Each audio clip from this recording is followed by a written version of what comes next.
정유라 씨 집에 침투했던 강도의 범행이 좀 자세하게 구체적으로 나왔는데 일단 가장 큰 의문점이 왜 강도를 하면서 어딘가 전화를 왜 했느냐였거든요. 그 부분에 대해서 경찰이 좀 설명을 했습니다. 예, 그렇습니다. 뭐 배후설까지 나왔었죠. 예. 누군가 정유라 씨가 법정에 서지 못하게 하려고 증언을 하지 못하게 하려고 배우가 있었던 게 아니냐 이런 의혹까지 나와서 경찰이 아주 상세하게 설명을 했습니다. 그러니까 이 괴한이 처음에 토요일 오후 3시에 이 집에 침입을 하잖아요. 예. 그때 이제 택배기사라고 위장을 해서 경비원을 위협을 해서 6층에 있는 그 정유라 씨 집까지 올라간 거죠. 올라가서 보모가 문을 열었습니다. 택배기사인 줄 알고. 예. 그랬더니 그 보모가 문을 열자마자 그 집 안으로 들어갔고요. 들어가서 그 보모를 앉혀놓고 경비 아저씨를 이제 타이로 손을 묶고 이제 겁박을 하고 나서 결박을 하고 나서 이제 보모한테 주민등록증 내놔라 했다는 예. 거죠. 주민등록증을 주니까 신분증을 보면서 어딘가에 전화를 하면서 이 사람이 누구라는 걸 주민번호 같은 그런 것들을 누군가한테 불러주는 어떤 모양새를 취했다는 겁니다. 그러니까 대체 누구한테 전화를 해서 이 보모의 신원을 알려준 것이냐를 두고 이제 논란이 많았는데 경찰 조사 결과 이 전화한 핸드폰 자체가 먹통이었답니다.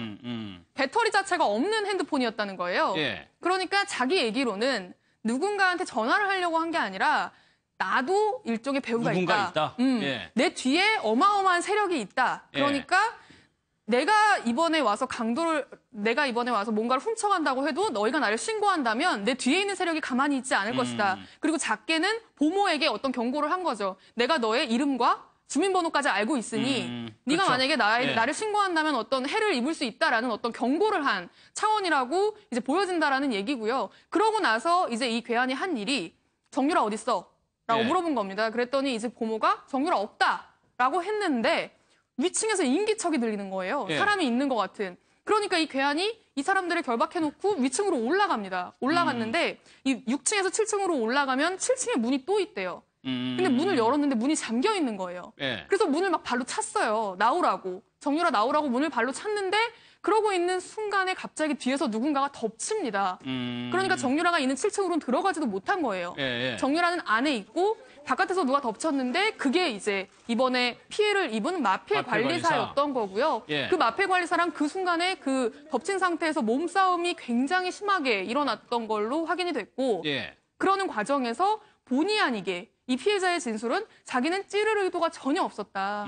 겁만 주려고 한 건데 그 제압당하는 과정에서 들고 있던 칼이 이제 그 피해자의 마필 관리사의 이제 등을 찌르면서 이제 상황이 이렇게 커진 것이다라고 스스로는 진술을 했다고 합니다. 알겠습니다. 그 순간에 이제 정유라 씨는 안에서 신고를 한 거고 그 과정에서 마필 관리사에게 본인이 굉장히 많이 맞았다고 해요, 실제로. 그래서 얼굴 전체가 멍이 들어있을 정도로. 알겠습니다.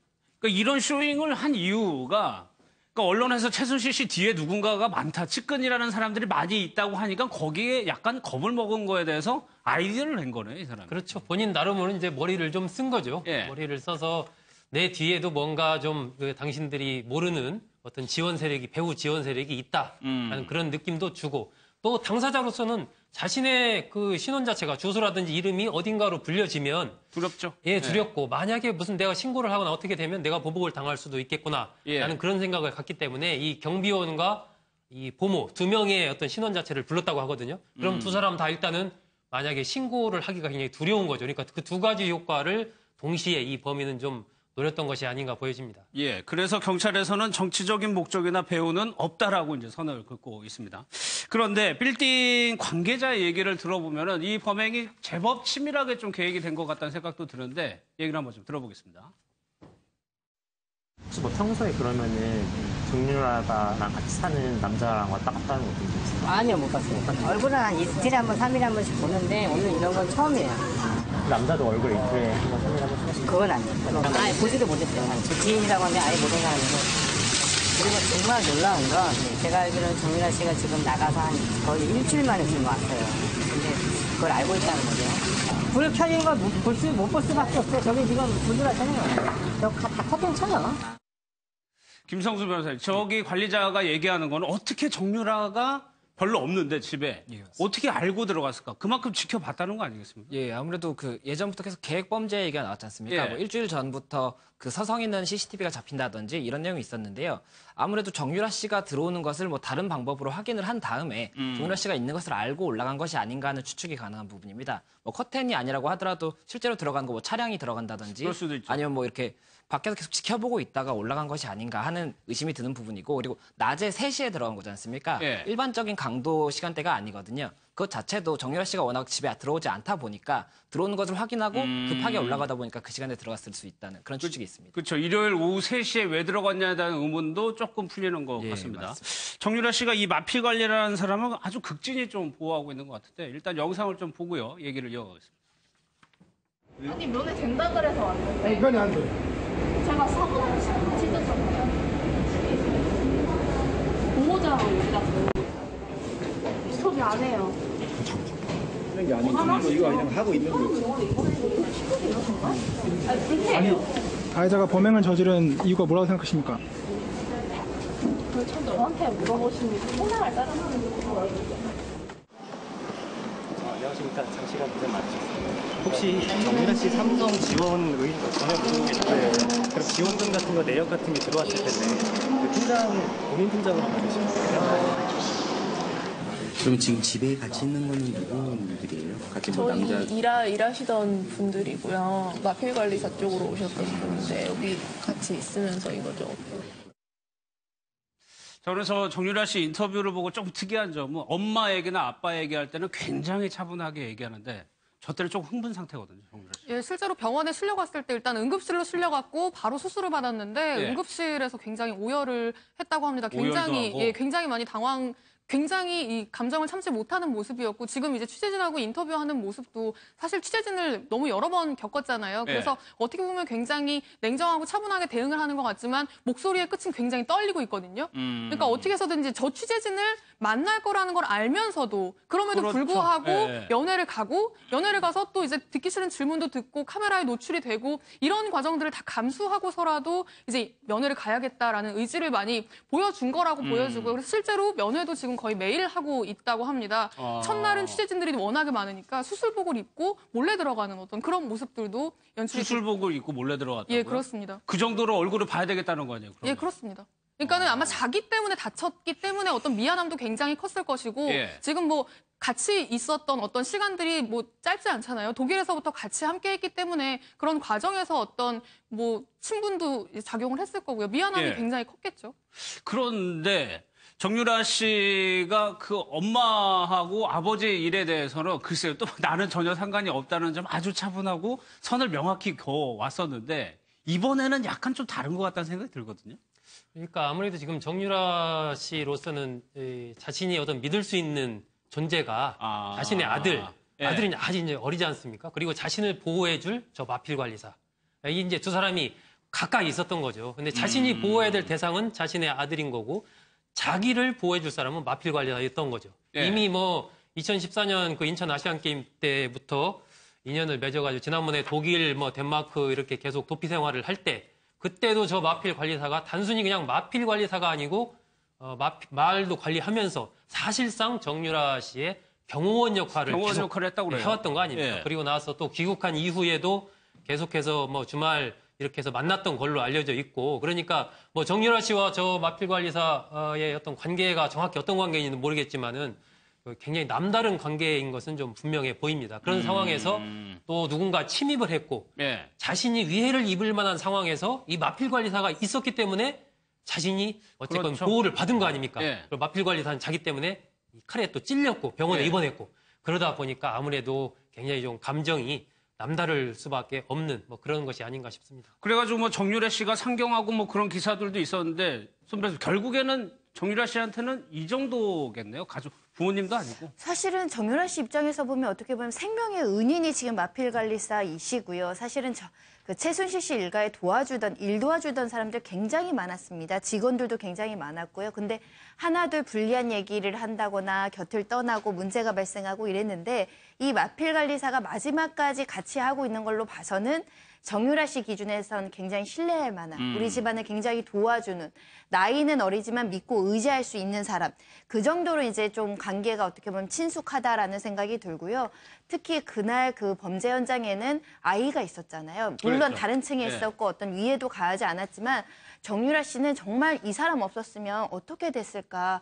정말 가슴을 쓸어내렸을 것이라고 생각이 돼서 우리 그 모자를 지켜준 은인 이 정도로 생각하고 있지 않을까 생각 드는데 사실 덴마크에서 이 두 사람을 목격한 사람들 중에 일부는 굉장히 친밀해 보였다라고 그런 얘기할 모습은 정도고 있었죠. 예. 사실 정유라 씨의 예전 사실혼 배우자가 신 씨, 마필관리사 신 씨라는 걸 보면 정유라 씨가 그 마필관리사의 인연으로 시작해서 서로 사랑도 하고 아이도 낳고 이런 걸 보면 새로운 또 마필관리사 또 우호적인 관계로 지내는 게 이상한 사항은 아닌 것 같습니다. 알겠습니다. 박 전 대통령 상황도 좀 살펴보겠습니다. 김성수 변호사님, 결국에 오늘 재판부가 걸석으로 재판을 진행하겠다고 했어요. 만약 끝까지 안 나온다면 계속 이렇게 가는 겁니까? 예, 맞습니다. 걸석 재판으로 진행을 결정을 했기 때문에 예. 이제 향후에는 걸석 재판에 대해서 뭐 재판부가 뭐 다시 한번 걸석 재판을 하겠다 매 기일마다 그렇게 하는 것이 아니라 향후에는 계속 이제 걸석 재판으로 진행이 되게 됩니다. 근데 이 걸석 재판으로 진행이 되는 경우에는 이게 피고인이 사실 방어권을 충분히 행사하지 못했다라고 해서 결국 판결이 난다고 하더라도 그 판결에 그런 뭐 방어권이나 이런 게 없었기 때문에 이걸 과연 신뢰할 수 있느냐 이런 부분이 나중에도 문제가 될 수 있기 때문에 재판부에서는 가능하면은 걸석 재판이 아니라 출석을 한 상태에서 재판을 하고 싶어 했던 거거든요. 근데 그러다 보니까 이제 구속기간이나 이런 게 지금부터 시작을 해도 1월에 빨라야 1월에 증인신문이 끝날 텐데 지금 4월이면 이제 구속기간이 끝나지 않습니까? 그래서 그런 걸 아무리 검토를 해봤을 때 안 되겠다 싶어서 이제 걸석 재판을 개시는 한 건데 가능하면은 계속 요청은 할 것으로 보입니다. 절차적 하자를 제기할 수 있는 근거가 되기 때문에. 예, 맞습니다. 그런데 소정석 교수, 지금 상황에서 박 전 대통령을 설득해서 과연 재판장에 데려올 수 있을 방법이 있을까요? 지금으로서는 어렵다고 보여집니다. 지금 뭐 이번에 이제 서울구치소에서도 얘기하기를 허리 통증 등으로 해서 계속 진통제를 먹고 있고 한 30분 정도 이렇게 뭐 걷는 운동 이런 걸 하고 있다. 하지만 뭐 전직 대통령이란 이런 걸 생각한다면 강제로 법원에 출석하게 하는 것은 좀 힘들어 보인다. 뭐 이런 의견을 냈지 않습니까? 실제로도 좀 어려워 보이고요. 박 전 대통령의 그동안의 여러 가지 행보를 봤을 때 과거에 이제 전두환 노태우 전 대통령이 구속됐을 때 그때는 구치소장이 이제 설득을 해가지고 나갔지 않습니까? 근데 지금 같아서는 박 전 대통령은 끝까지 아마 안 나갈 가능성이 좀 높지 않나. 결국은 지난번에 재판 거부를 선언하면서 내가 없는 상태에서 재판이 진행됐고 나중에 어떤 결과가 나오든 그것을 나는 인정할 수 없다라는 이제 그러한 어떤 논거를 이미 지난번에 살상 얘기를 했죠. 그러면서 사실상 이 재판에 대해서 이제 정치적인 어떤 승부수를 그때 던진 것으로 보이기 때문에 아마 앞으로도 계속해서 안 나올 가능성이 높아서 걸석 재판으로 계속 그렇게 진행되지 않을까 예상이 됩니다. 송 변호사님, 지금까지는 두 전직 대통령이 비슷한 모습을 보였는데 결국에는 전두환 전 대통령을 설득해서 나갔는데 여기서부터 좀 달라질 수 있을 것 같아요. 그 설득은 뭐냐면 그 교도소장에 가서 재판부가 강제로 구인해오라 그랬다. 그러면 제 입장에서 어쩔 수 없이 강제로 끌고 갈 수밖에 없다. 제발 전 대통령님 강제로 끌고 가는 건 저도 좀 안타까우니까 제발 자진 출석해 주시고 아마 이런 식으로 설득하지 않았을까 싶고요. 지금 박근혜 대통령 전 대통령 그 형사재판부도 지금 강제적으로 구인해 와라 뭐 이런 식으로 이제 그 강하게 나오는 상황은 아니지 않습니까? 그 자진 출석을 기대하고 있는 상황이고 불출석 사유서는 정당한 사유로 볼 수 없다는 정도 의견을 개진하고 있는데 이런 상태가 장기화되면 재판부 입장에서는 끝까지 걸석 재판으로 갈 것이냐 아니면 강제적인 수단을 활용할 것이냐에 대한 결단을 내릴 수 있고 실제로 강제로 출석시키지 않더라도 그렇게 하겠다라고 압박과 설득과 회유를 동시에 해서 출석하게끔 설득하는 노력을 하지 않을까. 그리고 제 생각에는 나오셔야 됩니다. 지금 국선 변호사들 선임된 분들도 주말에 다 기록 보고 다 검토하고 고민하고 있다는 거예요. 어찌됐든 변호인들이 이렇게 열심히 그 시간 내서 변론의 전략을 짜고 있는데 그 의뢰인이 좀 협조할 필요도 있지 않을까라 저는 그런 생각이 듭니다. 알겠습니다.